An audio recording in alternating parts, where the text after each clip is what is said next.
Muy buenas noches, mis hermanos. Dios les bendiga.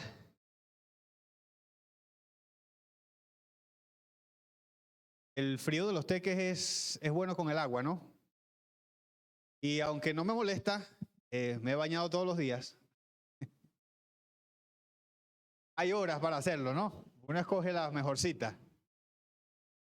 Eso me hizo acordar, estando aquí, a un tema que tengo por allí, que ya he predicado en otras iglesias, pero que es sumamente importante que nosotros, tanto amigos que no son de nuestra iglesia, como los hermanos de la iglesia, aprendamos. Y bueno, ustedes quizás se han sorprendido de tantas cosas que le he contado de mi vida en esta semana y ninguna tan buena, pero leí por allí que se aprende mejor cuando se habla de lo malo que Dios obra la transformación. Y lo que le voy a contar hoy pues es precisamente algo similar. Viví en un lugar llamado La Sierra en el estado de Cojedes, un lugar montañoso, estilo Los Teques. Aquí hace más frío que allí. Pero el agua allí era muy fría, de igual manera.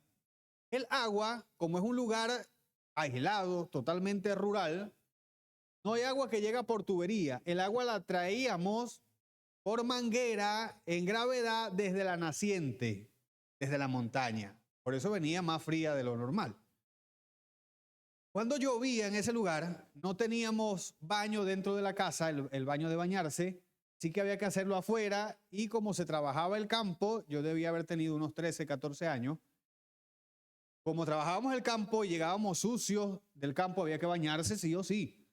Entonces nos bañábamos sin calentar agüita y en ocasiones, yo no sé si aquí les habrá pasado alguna vez, cuando nos echábamos la perolita de agua y el cuerpo estaba caliente, en ocasiones salía humo del cuerpo. ¿Sí lo han visto?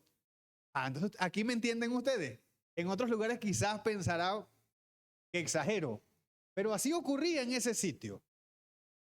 Lo cierto es que en cierta ocasión, les cuento, no había liceo, así que estudiábamos mi hermano y yo en San Carlos, en la ciudad, en la capital, y de lunes a viernes y subíamos los viernes a la casa y el fin de semana estábamos allí.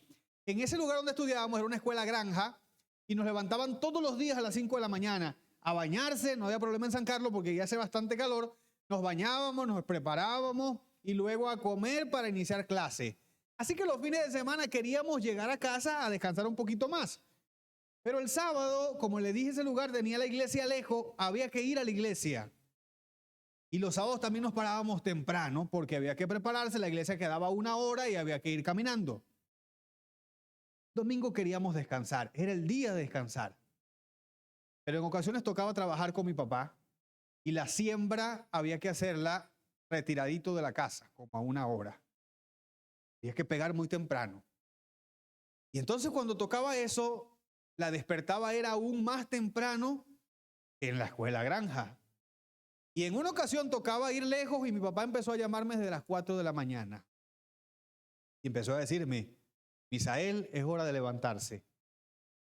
Y cuando escuché eso, en vez de pararme, lo que hice fue arroparme más y querer dormir. Pasó una segunda vez y ahora me tocó y me dijo, Misael, es hora de levantarse. Me lo dijo más fuerte. Y ahí le respondí, papá, yo no tengo ganas de levantarme. Y me enrollé otra vez. Ya me había dicho mi papá desde pequeño que solamente 3 veces hablaba. Me dijo una tercera vez que me levantara, no me levanté. Y cuando estaba agarrando sueño nuevamente, sentí que una cantidad de agua cayó en mi cabeza. De esa fría en la cama donde estaba dormido, con sábana y todo. Y eso me sacudió y créanme que no me causó nada de gracia. Me enojé, pero me tuve que levantar. No le tengo rabia a mi papá. Mi papá es un hombre de Dios. No lo juzgue por eso. Pero hasta hoy pienso que no fue adecuado lo que hizo mi papá. Ahora bien, ese no es lo que quiero contarles, pero dije que les voy a contar de mí, no de mi papá. El tiempo pasó, yo crecí, me casé, ya les dije, tengo una hija, y esa hija fue creciendo y agarrando algunos malos hábitos en la casa, como que cuando tenía sed abría la nevera y agarraba la jarra y en vez de agarrar un vaso, se lo empinaba. Y cuando hacía eso, la vi una vez y le dije, hija, existen los vasos, no lo hagas. Y una segunda vez la encontré haciendo lo mismo y le dije, hija, ya te hablé y te dije que no debes hacerlo. Y la encontré una tercera vez y cuando la vi, porque no me había hecho caso las primeras 2 veces, me fui a la nevera, le arranqué la jarra y se la vacié encima. ¿Por qué lo hice? ¿Usted cree, hermana? ¿Porque estaba avisada? No. Porque había almacenado en mi mente aquel momento con mi papá y yo estaba repitiendo el mismo patrón. Cierra los ojos y vamos a orar. Oramos, querido Padre. En esta hora, nuevamente por segunda noche consecutiva, vamos a abrir su palabra en este lugar. Y queremos hacerlo como es debido, Señor, pidiendo la dirección del Espíritu Santo en cada uno de los que está en este lugar, listo y dispuesto para escuchar su voz a través de su palabra, oh Señor. Ayúdanos a mantener la reverencia. Y también pedimos nuevamente por todos aquellos que alguna vez verán este video que va a ser grabado para el canal de la iglesia, que en ellos también la voz suya, oh Señor, en el momento en que la oigan, pueda surtir un efecto especial para sus vidas. Todo esto lo suplicamos, oh Señor, en el nombre de Cristo Jesús. Amén. Bien, mis hermanos, acompáñenme a leer la escritura y vamos a abrir el libro de Génesis. Génesis, el capítulo 12, para analizar un asunto allí de la historia de un hombre al que nosotros hasta hoy día le llamamos el padre de la fe. ¿Saben de quién les hablo? ¿Y de quién habla la Biblia? De Abraham. Un hombre que aunque era un hombre de Dios, también era propenso a cometer errores y eso lo vamos a leer ahorita en este momento. Si está ubicado en Génesis 12, vamos a leer desde el versículo número 10 en adelante.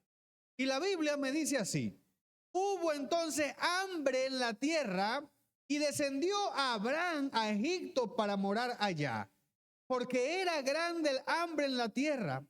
Y aconteció que cuando estaba para entrar en Egipto, dijo a Sarai su mujer.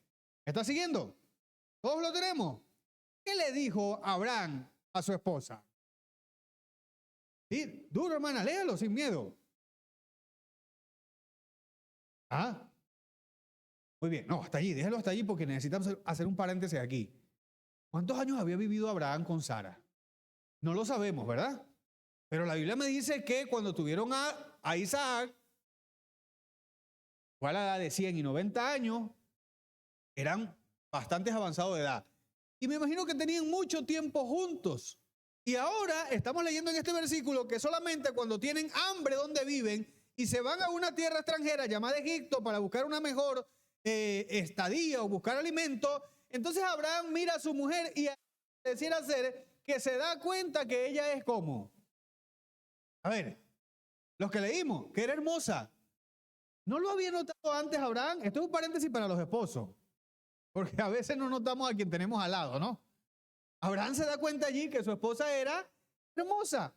Y le dice en el versículo número 12 y 13, y cuando te vean los egipcios dirán, su mujer es, y me matarán a mí y a ti te reservarán la vida. Ahora pues di que eres mi hermana para que me vaya bien por causa tuya y viva mi alma por causa de ti. ¿Qué le pidió a Abraham a Sara que hiciera? Que dijera una mentira. Ahora bien, estamos hablando del mismo Abraham, padre de la fe, a quien Dios llama su amigo. Sí, el mismo, pero ese mismo hombre estaba cometiendo un error. Le pidió a su esposa que mintiera. Y no voy a seguir más adelante. Ustedes saben la historia. No vamos a hacer énfasis en esto de manera específica.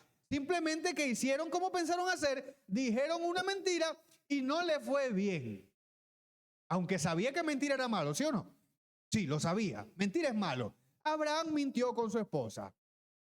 Eso no es todavía lo que vamos a analizar. Quiero que vaya más adelante, ahora el capítulo número 20. Recuerden que esto sucedió en camino a Egipto para tratar de aliviar el hambre que había donde ellos estaban. Pero el capítulo 20 de Génesis Los versículos 1 y 2, como estábamos allí, podemos leer de forma rapidita, nos dice que ocurre algo nuevamente. Versículo 20, capítulo 20, versículo 1. De allí partió Abraham a la tierra del Neguev y acampó entre Cades y Shur y habitó como forastero. ¿En dónde? Note por favor este detalle del lugar. ¿Cómo se llamaba el lugar? Gerar. En Gerar, dice el versículo número 2, y dijo Abraham de Sara su mujer. ¿Qué dijo? Volvieron a incurrir en un mismo error, volvieron a mentir en la misma situación. Y Abraham dice, ella es nuevamente para evitar, según él, ser maltratado y quizás muerto a causa de la gente que vivía en Gerar. Ok, listo. 2 veces cometió un error Abraham. Voy aquí a hacerles una pregunta breve. ¿Lo perdonó Dios? Sí, claro. Dios lo perdonó porque es amante, es misericordioso, es amplio en perdonar. Y entonces recibe a su hijo y después de eso pues entabla mejores relaciones y se convierte en el amigo de Dios y el padre de la fe. Pero ahora, allí mismo en Génesis, avancemos al capítulo 26, donde ya habían pasado unos cuantos años, tanto así que ya Abraham y Sara estaban muertos. Había quedado su hijo, el hijo de la promesa, aquel muchacho que usted conoce que cuando fueron a sacrificarlo por pedido de Dios, él no se opuso, sino que le dijo, Señor, si Dios, Padre, si Dios lo pide, pues yo lo voy a aceptar. Un muchacho sumiso que también amaba a Dios. Pero en el capítulo 26, los versículos desde 1 en adelante, vamos a leer lo siguiente. ¿Se ubicó ya? Ok.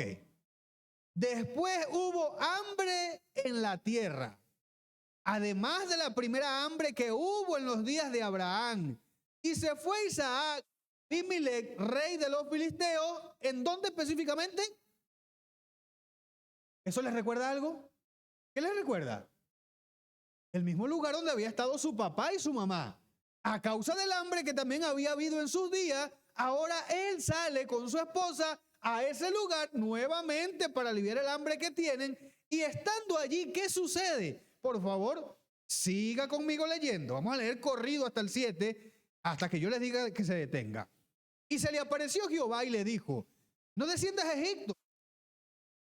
Yo te diré, habita como forastero en esta tierra y estaré contigo y te bendeciré. Porque a ti y a tu descendencia daré todas estas tierras y confirmaré el juramento que hice a Abraham tu padre. Multiplicaré tu descendencia como las estrellas del cielo y daré a tu descendencia todas estas tierras y todas las naciones de la tierra serán benditas en tu simiente. Le pregunto antes de que sigamos, ¿quién está hablando con Isaac?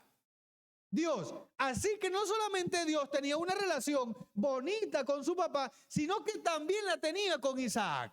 ¿Estamos de acuerdo? Lo leí usted en la Biblia. Pero sigamos leyendo. Dice el versículo número 5. Por cuanto yo Abraham mi voz y guardó mi precepto, mis mandamientos, mis leyes, habitó Isaac, ¿en qué lugar nuevamente? En Gerar. Y ahora lea el 7 y asómbrese. Y los hombres de aquel lugar le preguntaron acerca de su mujer y él respondió, ¿qué cosa? En el mismo lugar donde su papá y su mamá habían estado, ahora estaba él con su esposa. En el mismo lugar donde su papá y su mamá habían mentido acerca del parentesco que tenía con su mujer, él y su esposa estaban diciendo la misma mentira. Anteriormente, que había estado hablando con Dios. Dios no le hizo una promesa a él. No le como lo que le dijo a su papá, van a ser benditas en ti todas las naciones de la tierra, vas a ser padre de muchedumbre. ¿Cómo entonces, teniendo una relación tan íntima con Dios, repite la mentira de su papá y su mamá? ¿Alguno de ustedes me dice por qué? ¿No tienen idea? Exacto, mi hermana. Porque al igual que yo, cuando le vacié esa jarra de agua a mi hija, inconscientemente y solamente cuando lo hice, entonces reacciono y digo, repetí lo mismo. Isaac estaba repitiendo el error de su papá. ¿Tengo amigos en esta mañana, en esta tarde? No hay ninguno. Voy a hablarle entonces a los que están presentes, miembros de esta iglesia. Acompáñeme a Éxodo capítulo 20 y vamos a leer un texto que está dentro de los mandamientos de Dios y que es tremendamente mal comprendido en todo el mundo cristiano, pero que con el tema de esta noche y el hilo que llevamos, usted y yo lo vamos a entender a la perfección. ¿Se ubicaron? Éxodo capítulo 20. En el contexto del segundo mandamiento, cuando Dios manda a no tener imagen ni semejanza en ningún lugar, el versículo número 5 dice: no te inclinarás a ellas, ni las honrarás, porque yo soy Jehová tu Dios. Lea conmigo en voz alta. Fuerte, celoso, que visito la maldad de los padres sobre los hijos. ¿Hasta cuánto tiempo? ¿De quién? De los que me aborrecen. Ya va, vamos a analizar esto, que es donde digo que la gente lo malinterpreta. ¿Recuerdan ustedes al ciego de nacimiento en la época de Jesús? En el Evangelio de Juan capítulo 9. Iban caminando Jesús y sus discípulos, se encontraron a un hombre ciego que mendigaba y ellos le preguntaron: Señor, ¿quién pecó? ¿Este o su papá? Porque al igual que la gente de nuestros días, se cree que los pecados del papá y de la mamá los pagan ¿quiénes? Es Dios. Es decir, el papá se equivocó, voy a castigar al hijo. ¿Esto es así realmente? No. Pero lo que sí ocurre es que los errores del papá y de la mamá, la crianza que le damos a los hijos, no por las palabras que les decimos, sino por las acciones que ellos ven en nosotros, las cosas se repiten. Yo quiero que usted ahorita aquí haga un paréntesis en lo que estamos leyendo de la Biblia. Y los adultos que estamos aquí, y aún los jóvenes y los niños, puedan analizar su vida. Piense, ¿qué cosas ha repetido ustedes de sus casas? No te necesita decirlo, no lo diga. Pero cuando usted estaba niño, ¿qué pasó en su casa que no le gustó? Pero que ahora tristemente en su hogar, en su familia, usted está repitiendo. ¿Sucede? Claro. Mi hija estudiaba séptimo grado. En séptimo es que dan educación familiar, no, en los liceos. ¿No estoy mal? Sí, es en séptimo. Algunos ya ni se acuerdan, ¿no? Cuando dan educación familiar en los liceos como una materia, allí enseñan que la familia es el primer concepto que se da. La familia es la base de la sociedad. Cuando el profesor está dando la materia, le pide a los alumnos en el salón de mi hija, que debían ser mínimo 30, que levantaran la mano cuántos de sus padres, de los padres de esos muchachos que estaban allí, vivían papá y mamá en casa, como una familia. ¿Saben cuántos levantaron la mano? Me dijo ella. 3. ¿Y los demás hogares de donde habían salido ellos, dónde estaban? Separados, divorciados. Tal vez alguien embarazó a la esposa y nunca vio por ella, simplemente fue una noche. Así que la familia hoy en día casi ni siquiera existe. ¿Y por qué no existe?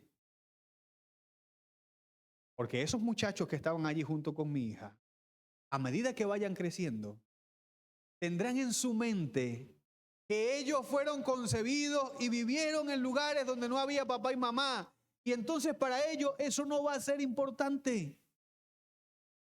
Por eso la tan alta cantidad de divorcios que hay en nuestros días.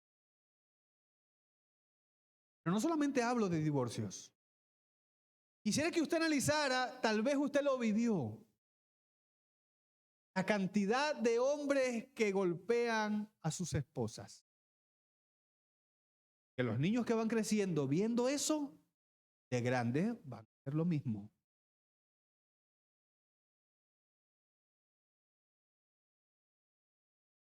Pero por supuesto, hermana, no se me van a escapar las mujeres.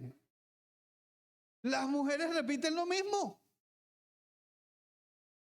Hijos de padres adictos a las drogas. Probable que lo sean. Hijos de padres alcohólicos, es muy probable que lo sean. Y si sigo la lista, pues no voy a terminar. Mis hermanos, repetimos aún sin querer lo que vivimos en casa. Entonces vuelvo al versículo.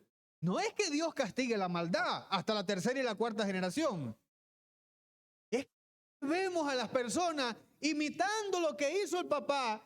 Él lo repite, se lo enseña a su hijo y ese hijo a su vez lo repite y se lo pasa a la siguiente generación.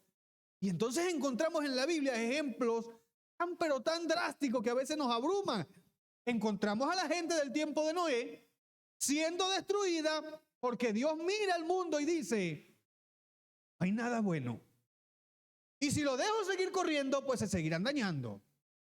Y llega entonces a la época de Abraham y dice, Abraham, estoy aquí, no puedo encubrirte lo que voy a hacer. Vengo porque voy a destruir a Sodoma y Gomorra. ¿Y por qué tenía que destruirlo? ¿Acaso no les dio oportunidad? No, es que se habían convertido en semilleros de maldad. Una generación le pasaba a la otra y se iban convirtiendo en personas peores a medida que pasaba el tiempo. Y la más terrible de todas para algunos es la orden que Dios le da a Saúl en el capítulo 15 de Primera de Samuel, donde le dice, vaya a Amalek y destruya todo lo que hay, no deje vivo ni a los animales, ni a los niños, ni a las mujeres embarazadas. Rae todo. Quítalo, destrúyelo. ¿Por qué razón? ¿Porque Dios es cruel? No. Es porque esos lugares se habían convertido en sociedades donde no tenían remedio porque lo que se enseñaba, por ejemplo y por precepto, era la maldad. Y entonces estamos nosotros en nuestros días. ¿Qué podemos hacer nosotros? No hay manera que nuestra vida cambie y los patrones se eliminen, menos que algo ocurra en nuestra vida. Y yo alabo a Dios porque no solamente está el versículo número 5, Éxodo, sino que está el versículo 6. Y el versículo 6, ¿qué me dice? Fue nuestra lectura bíblica de esta noche. ¿Está conmigo? No lo cerró, ¿verdad? Dice la Escritura, y hago misericordia a millares de los que me aman y guardan. Pero entonces, no es que traspasamos de una generación a otra solamente lo malo. También se pasa, ¿qué cosa? Lo bueno. Por supuesto. Miren, el tiempo no me da. Estamos en una semana de evangelismo. Tenemos que volver a casa y el transporte en los teques es complicado. Pero aunque no lo va a leer de forma textual conmigo en este instante, yo quiero parafraseárselo y que usted pueda anotarlo y verificarlo en su casa. Vuelva a Génesis, el capítulo 5. Simplemente vamos a leer de forma textual algunos versículos, no completo como me gustaría que usted lo analizase a profundidad conmigo. Pero cuando nosotros vamos a Génesis 5, el 4 primero, perdón. El capítulo 4 habla de cuando Adán y Eva coinciden a sus dos primeros hijos y uno, desgraciadamente a causa del pecado, le quita la vida al otro, pero sigue viviendo porque habla con Dios y Dios le dice, bueno, vas a seguir viviendo. Tendrás tus consecuencias, pero vivirás.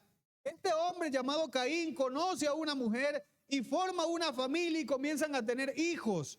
¿Y quién era Caín? Pues Caín fue el primer homicida. Caín comienza a tener hijos. Y si usted comienza a contar desde Caín, comienza a ver sus descendientes en la sexta generación de Caín, específicamente en el versículo número 18, me dice que a Enoc le nació Irad, Irad engendró a Mehujael, y Mehujael engendró a Metusalén, y Metusalén engendró ¿a quién? Lamec. Lamec fue el sexto después de Caín. Y Lamec, ocurre algo curioso en él. Dice así, en el 19, y Lamec tomó para sí 2 mujeres. El nombre de la una fue Ada y el nombre de la otra fue Sila. Y en el versículo 22, brinque porque el tiempo no nos da. El versículo 22, el 23, perdón, me dice, y dijo Lamec a sus mujeres, Ada y Sila, oíd mi voz, mujeres de Lamec, escuchad mi dicho, que un varón mataré por mi herida y un joven por mi golpe. Si 7 veces será vengado Caín, dice allí, Lamec lo va a hacer 70 veces. Miren, la línea de descendientes de Caín se va pervirtiendo tanto que cuando llega Lamec, Lamec dice así como jactándose de quién es. Si todos los demás tienen una mujer, yo voy a tener 2. Y dicen, y si me dan un golpe, yo no solamente lo voy a golpear, yo lo voy a herir más fuerte. Y si a Caín le dijo Dios que sería vengado 7 veces, yo lo voy a hacer ¿cuántas? 70 veces. ¿De dónde descendía Lamec? ¿De dónde vendía su arrogancia, su soberbia, su deseo de ir en contra de Dios? ¿De quién lo aprendió? ¿Fue porque un día se levantó y dijo, yo voy a hacer así? No, el mal se venía degradando de tal manera que él llega hasta ese punto. Y cuando llega Noé, ya Dios dice, no se puede más. Pero qué bueno que la Biblia me dice que Dios hace misericordia, no solamente hasta la 3ª y la 4ª generación, sino a miles y millares de aquellos que le aman y guardan sus mandamientos. Y en el capítulo 5 encontramos que no solamente Caín tuvo descendientes, sino que Adán y Eva engendraron a otro hijo llamado Set. Y Set, cuando nace, la Biblia me dice que de Set comenzaron a adorar al Señor nuevamente. Y comenzó a tener sus descendientes.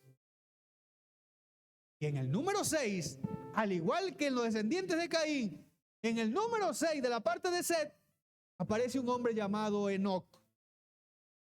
Y Enoc, me dice la Biblia, en el capítulo 5, versículos 22 al 24, me dice así. Y caminó Enoc con Dios después que engendró a Matusalén 300 años y engendró hijos e hijas.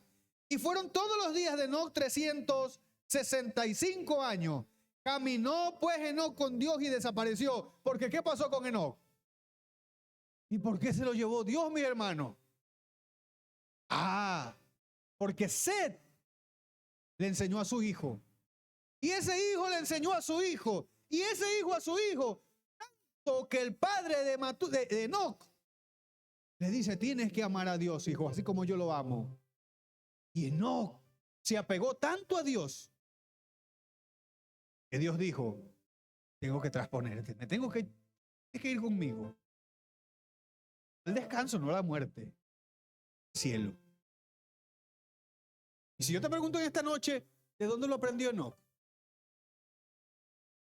Su papá. El tiempo se está acabando para ir terminando. Pero quiero contarle algo. Al principio le hablé de lo que había hecho mi papá conmigo y que yo repetí y que no fue un buen ejemplo. Pero ahora quiero hablarte de él nuevamente. No quiero manchar la memoria de mi abuelo, porque se dejó alcanzar por el Señor, ya muy avanzado en edad, pero la misericordia de Dios logró alcanzarlo. Pero mi abuelo en su juventud fue un hombre que despilfarró su vida como el hijo pródigo, no solamente en lo económico, sino su vida en sí. Mi abuelo era de aquellos que no perdonaba nada. De aquellos, no sé si habrá un caso como este, pero quiero ponerlo como ejemplo para que veamos a dónde puede llegar un ser humano Mi abuelo tuvo hijos con las cuñadas, esposas de sus hermanos, pero también con las hermanas de su esposa. ¿Sí? ¿Le asombra? Tuvo, no recuerdo con exactitud la cantidad de tíos varones que tengo. Sé que son 11 en total, deben ser 7 porque son 4 hembras. Solamente los de papá y mamá. Los otros no los cuento en este nivel. Pero esos también heredaron algo. Algunos de esos tíos tristemente heredaron esa condición. Tanto con las mujeres como con los vicios. Pero entonces yo encuentro a mi papá. Mi papá un día le entregó la vida al Señor a la edad de 18 años. Se casó con una mujer 2 años después de haberse casado. 2 años después de haberse casado me tienen a mí, el mayor de todos. Y hasta el día de hoy, papá y mi mamá viven juntos. Estar fortalecido en el Señor. No le conozco escándalos a mi papá. Nunca en la vida. Siempre ha sido un hombre que ha procurado amar al Señor con todo su ser. Y aunque le imité aquella vaciada de jarra que me hizo, también he procurado imitarle en amar al Señor.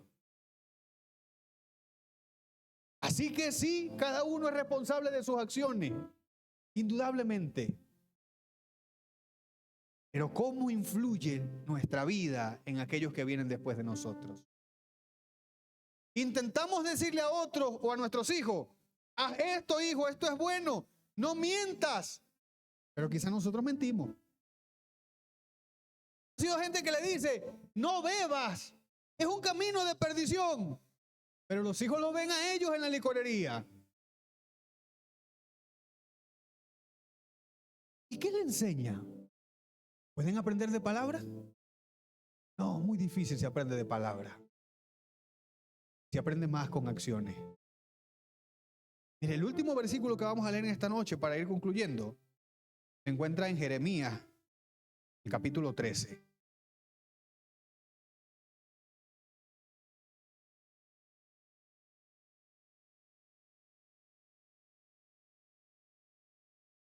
Qué hermoso texto aparece aquí en esta Biblia, nuestras Biblias. Miren lo que dice allí.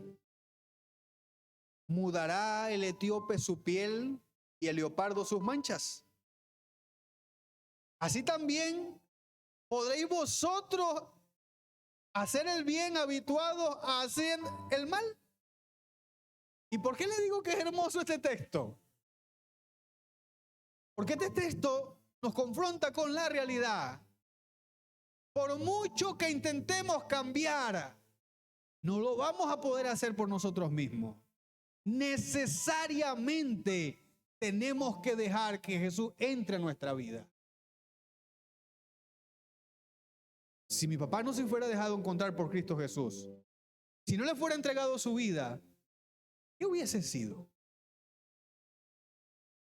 Más adelante, ¿qué pudiese haber sido yo?